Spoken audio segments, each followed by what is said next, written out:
Today we are going to be sort of backing up a little bit. I didn't want to start into the next section and looking at a section that I kind of skipped over.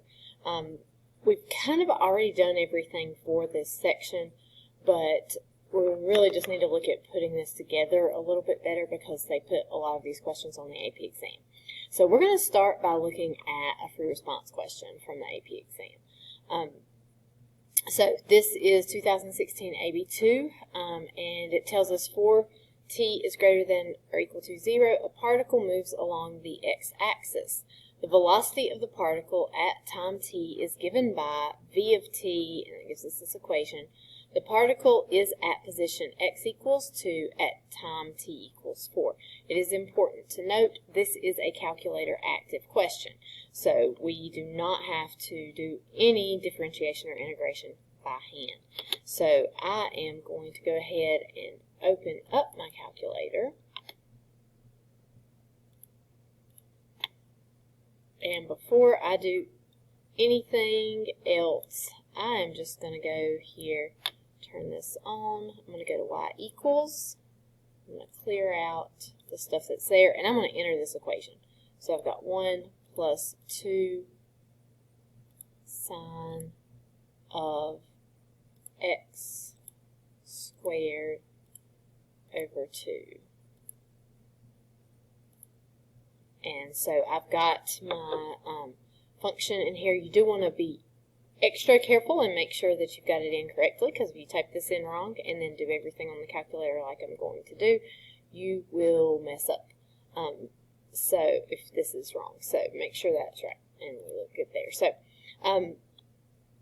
So A, it says at time t equals 4 is the particle speeding up or slowing down. So this may be something that we may have forgotten.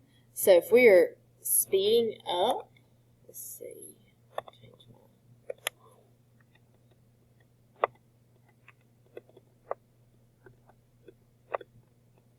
then acceleration and velocity are the same. So you have the same sign. If we are slowing down,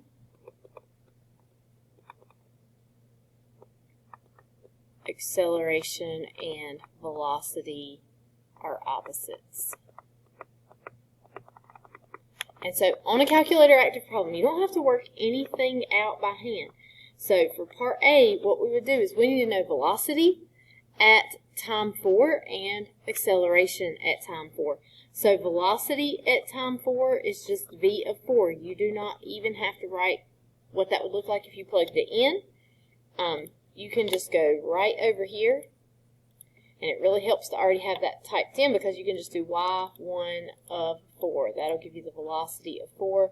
Probably want to hit the green button before you hit enter, so it'll give it just a decimal. So 2.979 if we want to round that. Okay, and so that is greater than 0. We're just going to note there. We also need to find A of 4. You can do this in the calculator. You don't have to write down the derivative here. So to take the derivative in the calculator, you're going to click F3 and differentiate. And we want to take the derivative of v of t, which is what's in our y equals. So we're going to say y1 of x. So that's telling our calculator to go look at y1 and use that equation. And then we're going to put comma x. Now, if you hit enter right now, it is going to give you the equation. You can write that down if you want, but you don't have to. So instead, we want to plug 4 into this. So if we do the such that key, x equals 4, then it'll plug 4 in there for us. And let's hit the green button before we hit enter so that we actually get a decimal. So we get negative 1.164. And so all we have to say here is since A of 4 and V of 4 have different signs, the particle is slowing down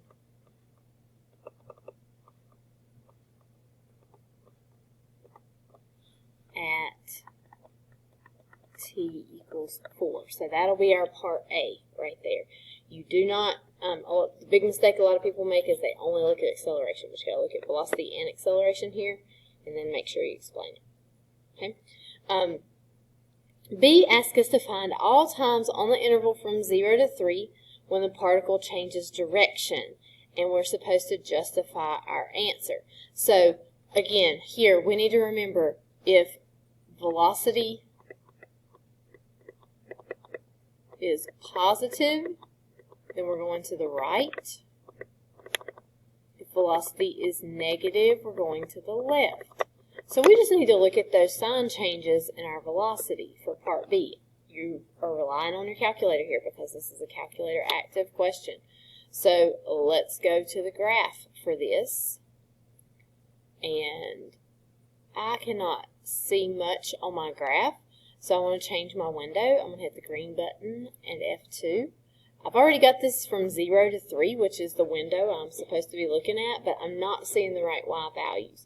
So if I click F2 and do zoom fit, it'll fix my Y values for me. And so there is my velocity function. And so on this time here, our velocity is positive all the way up until this point right here, and then right here it becomes negative. And this wants to know, we're supposed to tell all the times when the particle changes direction. So we just need to find this point right here. On the calculator, you're going to go to F5, which is math, and you want that 0. The 0 is the x-intercept that we're looking for there. And we just have to tell it lower bound. Lower bound's the same as left bound on the 84. So somewhere on the left-hand side, I really didn't even have to move that if I didn't want to. And then for our upper bound, we're going to the right side. And so we get x equals 2.70747.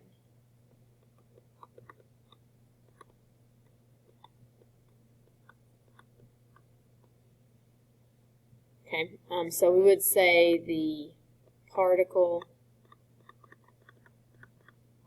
changes direction at this point because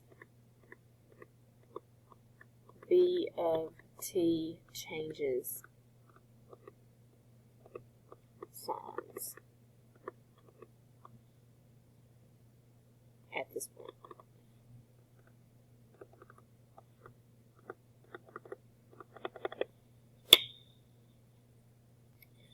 Alright, for part C, it asks us to find the position of the particle at time t equals 0. So there are a few ways that we can do this. So if this were a problem that we could easily integrate, then we could just integrate this to find our position function. We could plug in this initial condition that we know here, and then we could just plug in 0 into that equation, and that would work out. However, we have an equation that we cannot easily integrate here. So let's think a little bit about what we have. So we know the position at t equals 4. We do not know the position at t equals 0. So one way that I have shown you guys how to set this up is to think about this as the interval from 0 to 4 of v of t dt. And whenever you integrate v of t, I'm going to call position x of t, you're going to get x of t. And so in this case, you'll get x of 4 minus x of 0. Here, of course, let me write that down. X of t equals our position.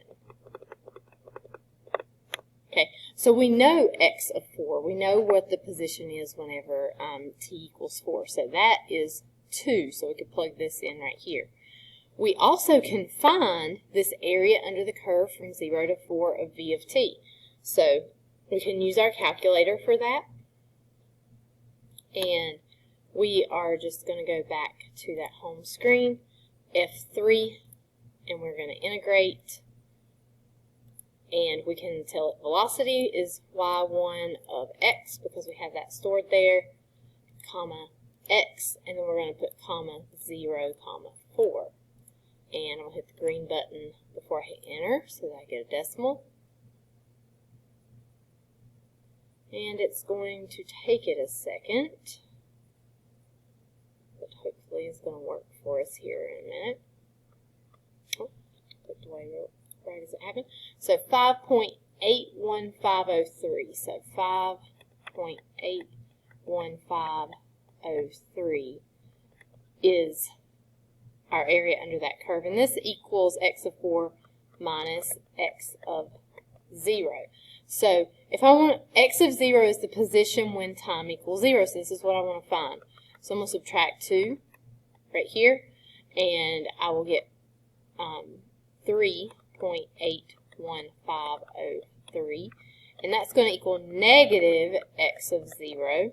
So x of 0 is going to be negative 3.81503.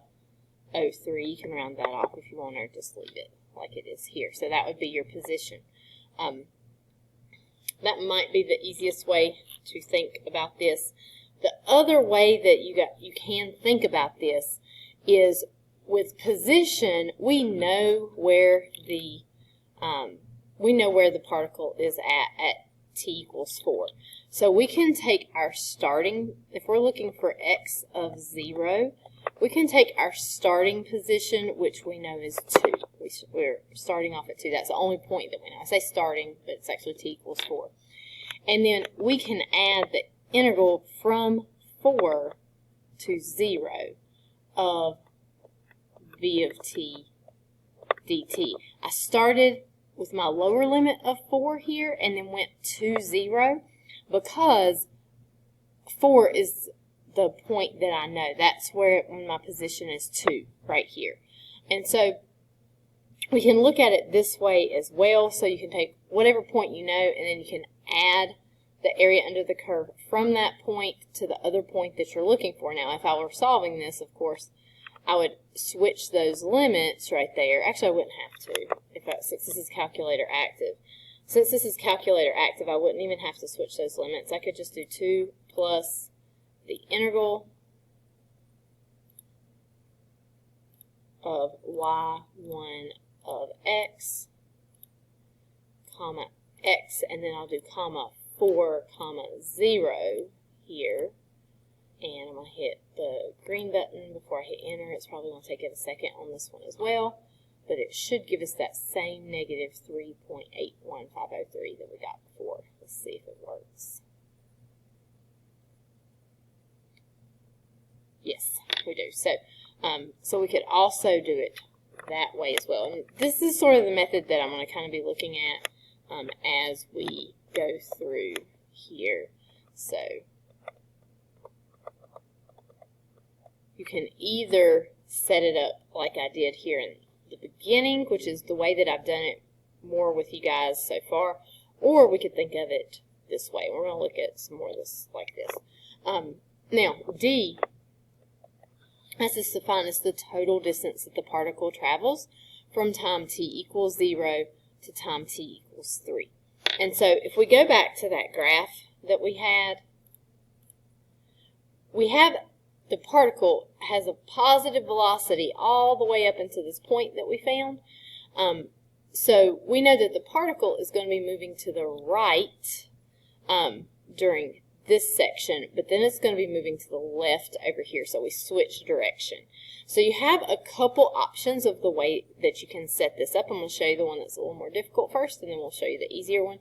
So I know that this point here was like 2.7 something, so I could integrate 0 to 2. Let's see, it was 70747 of V of t dt. And that's going to be a positive area because it's above the x-axis. And then I could subtract the area from 2.70747 to 3 of V of t dt, because this area I know is going to be negative because it's underneath this the x-axis. So if I put this negative out in front of it, that negative times negative will give me a positive.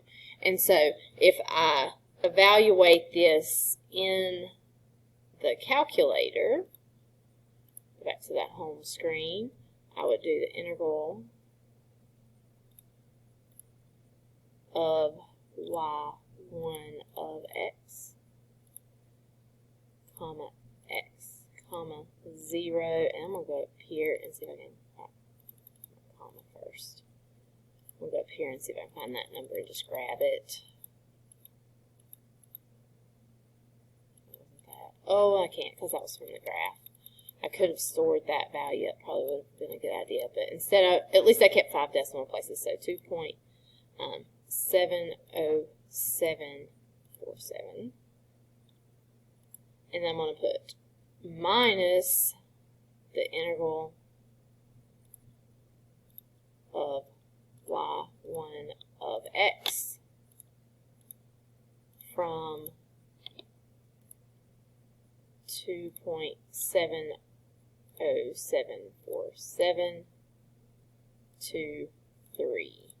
And so we'll probably take it a second on this as well, but we'll get an answer here in a moment. And so 5.3012 would be our answer there. Another option that you have, and I think this is a lot more simple, is if we put absolute value bars around something, what it's going to do, it's going to take anything underneath the square root, or underneath the x-axis, I'm sorry, and it's going to flip it upside down. So it would make both of these positive. So another option that you have here is just to integrate from 0 to 3, but you're going to integrate the absolute value of V of t dt, because that's going to make all of those sections positive. And this will give you the total distance because it's going to count both the distance you travel to the right and to the left. And so that is a little bit quicker to do. In your calculator, you would just do it like this. You would integrate. And then absolute value, probably the quickest way to get to absolute value is from the catalog. So if you click catalog, oh, mine is not, usually it's going to start off in the A's, so I'm going to hit A. If it starts off in the A's, just hit alpha A here to go back to absolute A. Absolute value is usually the first one, ABS. I think you can also just type in ABS there. And then we're going to say y1 of x. Make sure you close your parentheses for your x and for your absolute value. And then you'll do comma x, comma 0, comma 3. And I'm going to hit the green button before I hit enter. And it'll probably take us a second here, but we should get this 5.3012 again here, hopefully.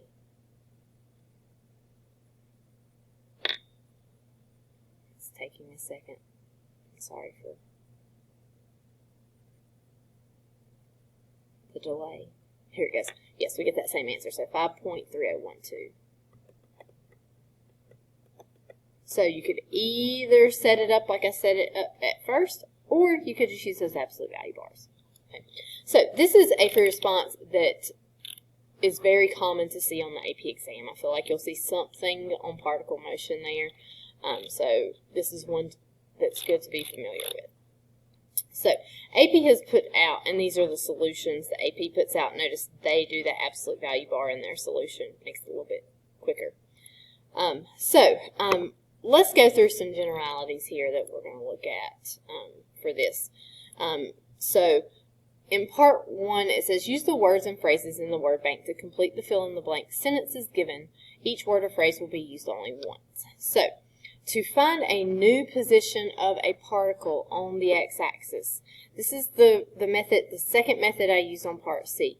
We can add starting position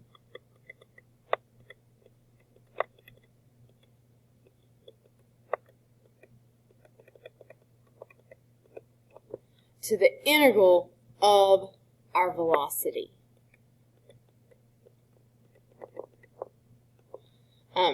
From starting time to new time. So that is what I did on, or that is what was done here. For part C, the starting time was at x of 4, starting position was x of 4, and then we added the integral from 4 to the new time, which in this case was 0, and that gave us our answer there. If you want to find total difference traveled, we're going to integrate speed. Now, speed is the absolute value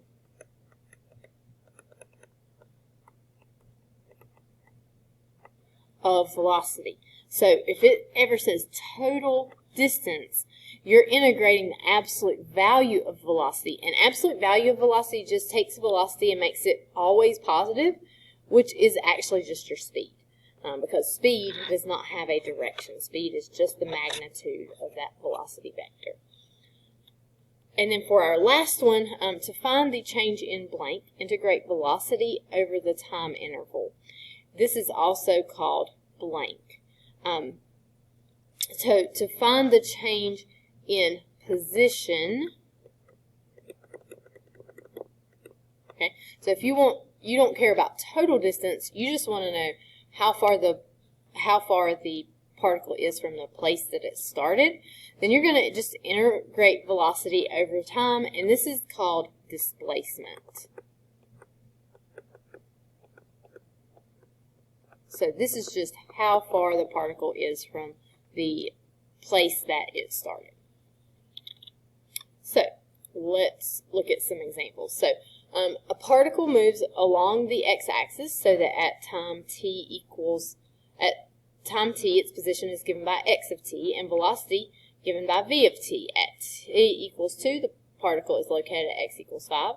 The following graph gives the velocity of the particle over the time interval from 2 to 7. Match the numerical expressions to their verbal statements. So this is going to use that principle about finding a new position. And so we need to know that starting position. So it tells us right here at t equals 2, the particle is located at x equals 5. So since that is the case, 5 is our starting position. That's where we begin from. And so if we want to know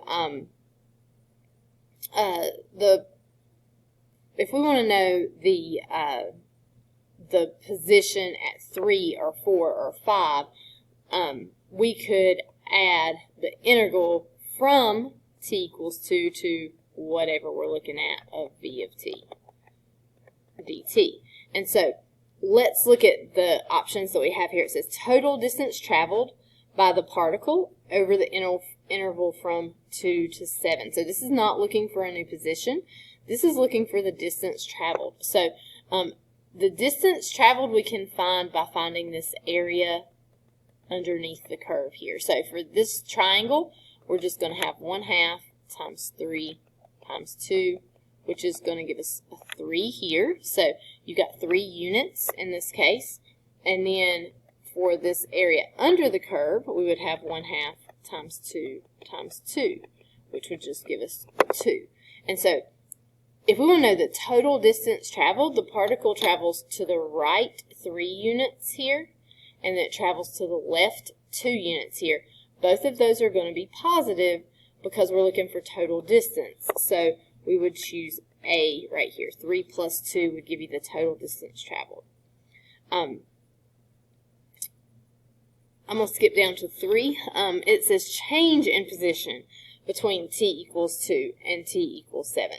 So if I want to know how far this particle traveled from its original point. So we were sitting here at 5, we went to the right 3, but then we went back 2. So if I just want to know the difference there, if I go right 3 and then left 2, then that just means that I'm 1 unit to the right, a positive 1 away from where I started. So B would go down here with number 3. We would do 3 minus 2 for that. Now, for the position of the particle at 7, we've got to use this information I was talking about here at the beginning. Our starting point is 5, and then that area under the curve is going to give us the change in position, which is going to be the integral from 2 to, in this case, 7 of v of t dt. And so this is the area underneath your curve from 2 to 7, which is a positive 3 and then a negative 2 here.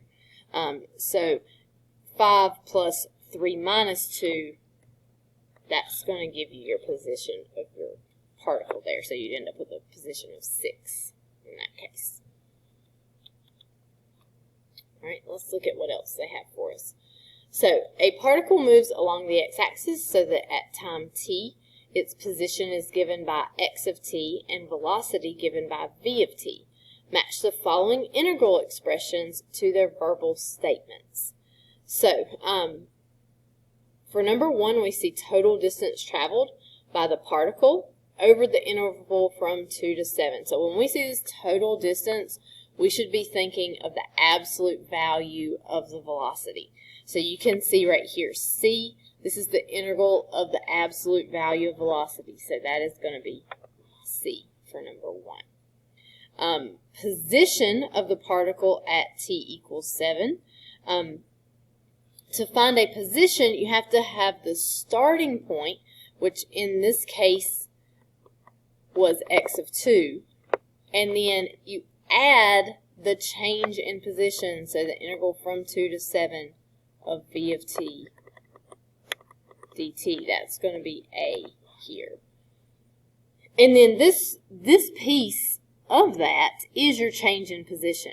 The integral from 2 to 7 of v of t dt tells you how far that particle moved over that time period in relation to where it began. So this would be the same as part B there.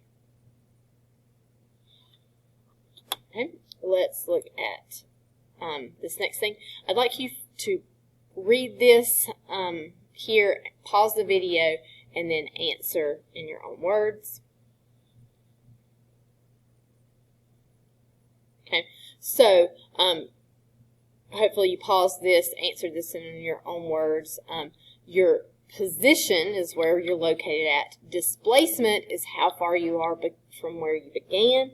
And total distance traveled is the total amount of distance that you traveled even if you backtracked, right? So maybe you went 3 units to the right and 2 units left like the last time. So it's also the integral of your speed, if you want to think of it like that. Position can be negative because you can be on the left side of the x-axis. You can be on the negative side of the x-axis, which is going to give you a negative position. Displacement can be negative because if you are to the left of the place that you started, then you're going to have a negative distance there. But total distance must always be positive because every step that you take is counted as positive, even whether it's left or right. All right, so this next part is asking us to interpret different integral expressions. And so it's using what they're calling the NUT strategy, which is a noun, units, and time. So it tells us the position of a particle moving on the x-axis in feet from the origin is given by x of t. The velocity of the particle in feet per second is given by v of t, and the acceleration is given by a of t. For each of the integral expressions given in the following table, interpret its meaning by filling in the missing noun, appropriate units, and or the correct time value or interval.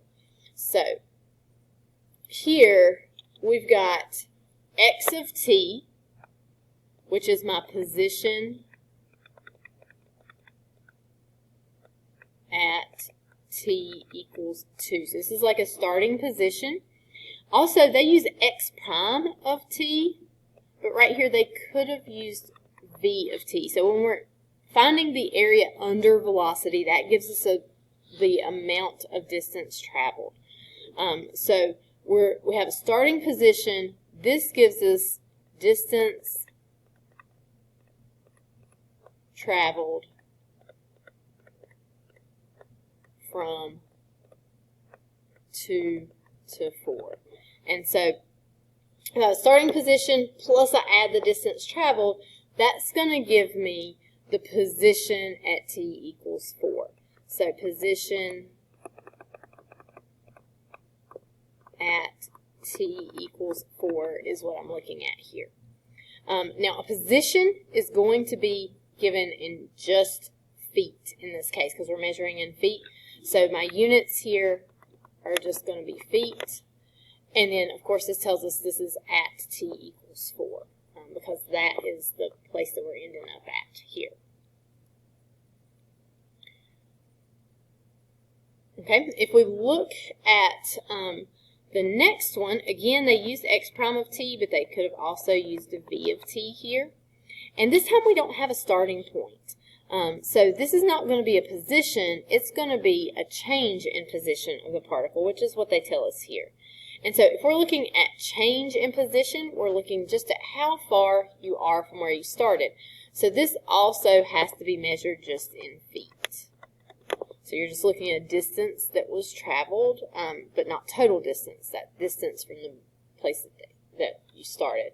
And so this is going to be over a time period, not at a specific time period. So this is going to be from t equals 1 to t equals 4.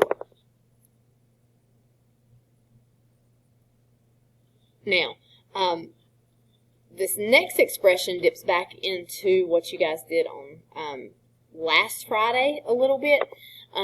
Here, for this part, we've got the integral from 1 to 4 of v of t dt. It's very similar to what we had. This piece, anyway, is very similar to what we had right here, except it has absolute value bars. And those absolute value bars tell us that we're counting everything as positive, so we're looking at total distance. So this part tells us total distance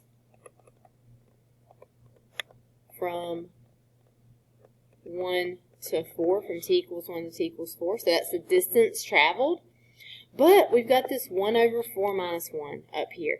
And this is what's going to make this an average value, because this is the distance over the length of time, because from 4, if we take 4 minus 1, we get 3. That's 3 units of time. Did they tell us what they're measuring time in here? Seconds. So we got 3 seconds here. So it's distance divided by time, which actually gives us the average velocity. And whenever you're doing those average values, remember it's going to be the average of whatever function you're taking the velocity of. Now, because we have absolute value bars here, instead of calling it absolute average velocity, we want to call this average speed. So that will not take the positive or negative nature into account. This will be measured in feet per second because it is speed, and this is another one where it's going to be from t equals 1 to t equals 4. Okay. For the next one, see we have a starting position here. This is position at t equals 4, and then we have the distance traveled from 4 to 2. So this is going to be position. In this case, 4 was my starting point. So we can see right here we got that starting point. These two match. And we went to 2. So this is going to be the position at t equals 2. And it's going to be in feet from the origin. And this is going to be at t equals 2 seconds. I guess I should be putting seconds with all of these. Now, I've really already told you guys what this one right here is because it does not have the 1 over 4 minus 1 up here, but it is going to be total distance right here because we're integrating, which is going to give us distance, but those absolute value bars make it total distance. So, total distance traveled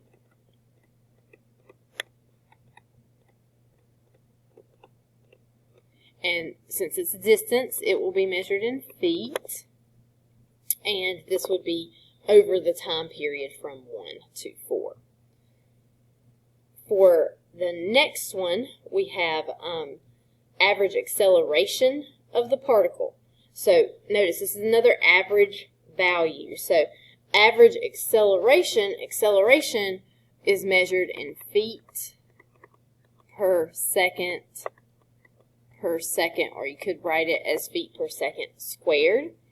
And since this is an average, it's also on a time interval, so it's from t equals 1 to t equals 4 seconds. There. So when you see this fraction out front, that's what tells you that you're going to have an average value, and it's always going to be the average of whatever function you're integrating there.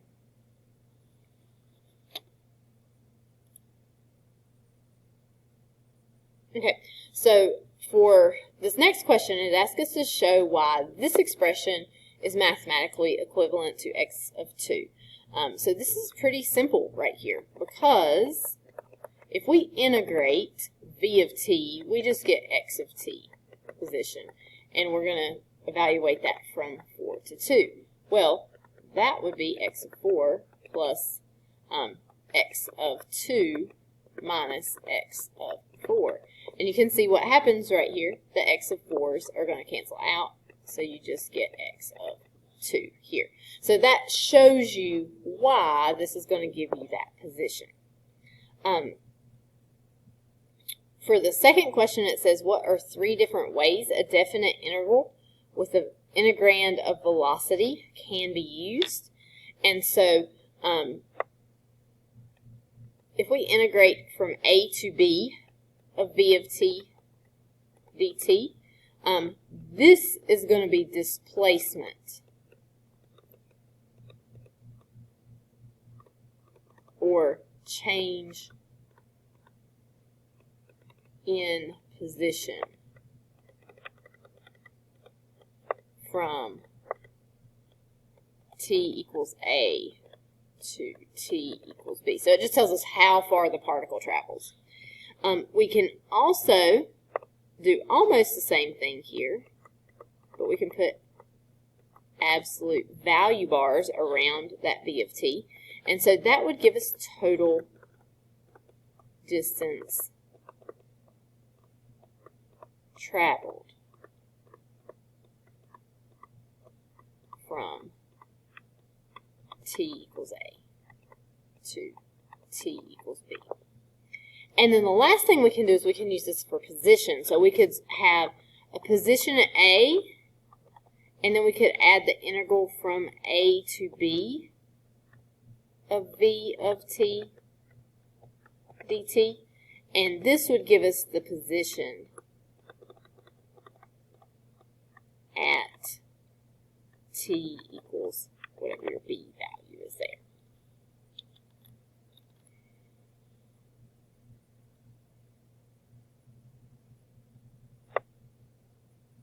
For 3, it says, what are 3 different but mathematically equivalent expressions that will find average velocity of a time over a time interval from A to B? So the first thing we can just think of with velocity, average velocity is distance over time. So if you go from here to Winston and it's 50 miles and it takes you 1 hour, then you went 50 miles per hour on average. So distance over time. So distance could just be x of b minus x of a. your change in position over B minus A. So if you know the position, you can just figure out how far you went and then subtract B and A, which are your time intervals, and you got distance over time. So that's one way that you could find average velocity. Another way that you could do this is you could use that average velocity that we talked about or you watched last Friday. So in this case, it would be 1 over B minus A times the integral from A to B of V of t dt. And this would give you your average velocity over that time interval.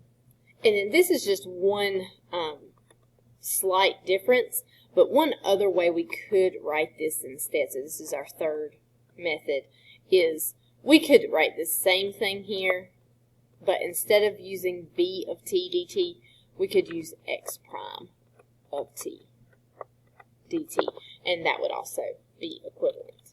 So this sort of covers what we're looking at. I do have a worksheet that I want you guys to do for me for your assignment today, and it is going to be this worksheet that you will find here.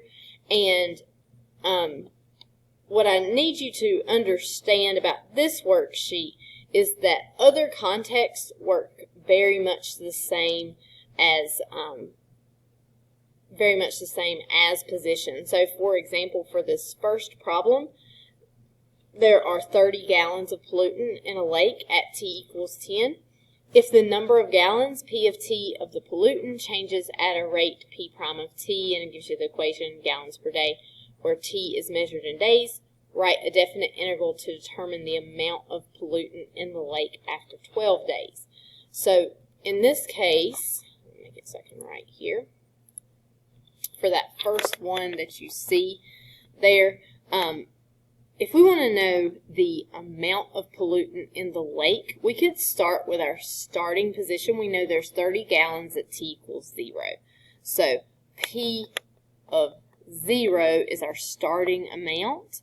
And then if we want to know how much that changes over time, we could add the integral from 0 to, in this case, we're going to 12 days of P prime of t dt. The reason this works, you don't have to show this step, but the reason this works is because when I integrate P prime of t, I get P of t, so I'll get P of 0 times P of 12, or plus P of 12 minus P of 0, which ends up canceling out that, so you just get your P of 12. So in this case, it tells you not to, actually it just tells you to write this here, but I'm going to go ahead and work it out. It's going to ask you to do that in the next part.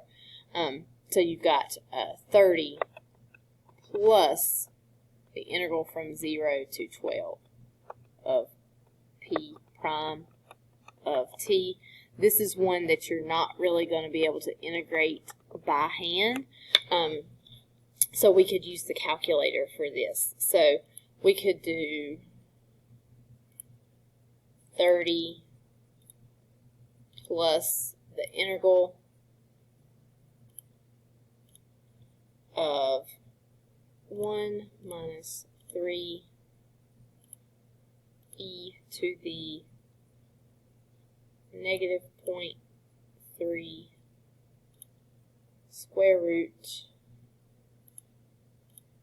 of x.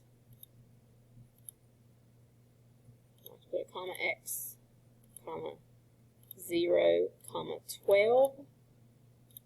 And hopefully this will work out for us here. And let's make sure everything looks like we put it in correctly. I think so. So 23.422.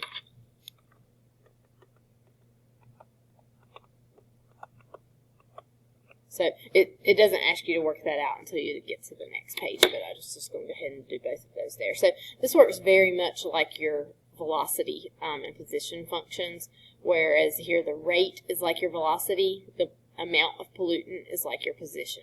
So maybe that'll help you on this assignment.